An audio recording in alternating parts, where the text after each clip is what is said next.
Jeff Lyons out and about today with Michael Dixon, superintendent of the Brick Masons here at the new project down at 5th and Main in Evansville. How you doing, Michael? I'm doing fine today. It's a great day to lay bricks, huh? Yes, it is. It's one of the few that are really nice to lay brick on today. Yeah, I'm looking at this project back here. It's really fancy, intricate. I mean, a lot of stuff going on there. So, I've never done one quite like this.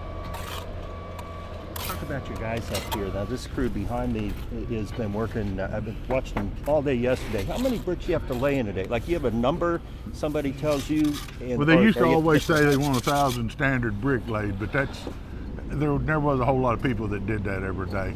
Here, we'll probably be doing good if we get 400 to 500 a day because of all the work, the difference, the fancy work. Tell me about the process. I mean, it seems pretty straightforward. You put mortar on, you put a brick on. I know there's more to it than that, right? Yeah. Yeah, it is. Once they raise a line on each end, they spread their mortar, and then they start laying their brick, and then they have to throw a head joint, which is in between each brick. You throw a mortar joint to make everything stick together or whatever. Okay. And the big question everybody asks is, well, how high can you go in a day before it starts settling? Typically, you can go as high as you want because as you go up, the material sets up down below. So, I mean, we went 20, 30 foot on block walls before in a day, no problem. So, how do you keep those bricks perfectly level and lined up so you always have the same thickness of mortar and everything lines up? Well, we build leads on the corners, and then we pull a line from end to end, and we lay brick to the line is what we do. Do you ever think, now your work down here ground level people see, but up on the 4th floor, nobody's ever going to see that, but yet you got to make it right?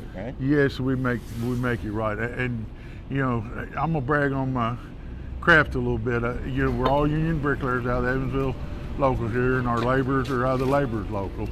And we take pride in our work.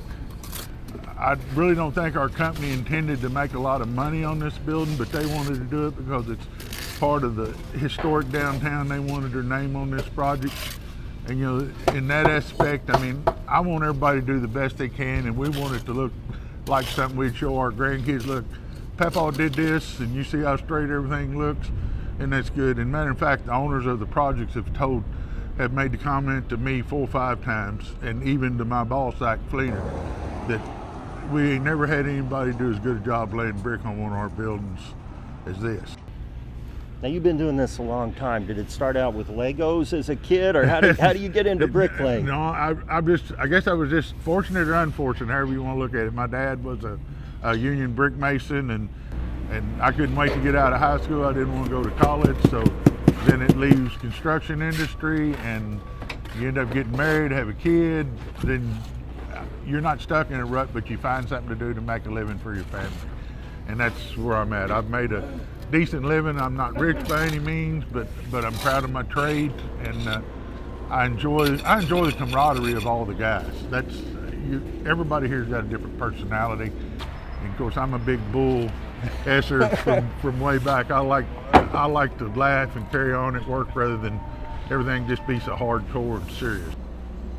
Michael, I really appreciate you taking time to tell us about the bricks down here. That is really cool. Well, you're very welcome. I appreciate you coming by and showcasing our company and our talent and the work going on here in Evansville, Jeff. All right. Well, with Michael Dixon, I'm Jeff Lyons, out and about. Thank you.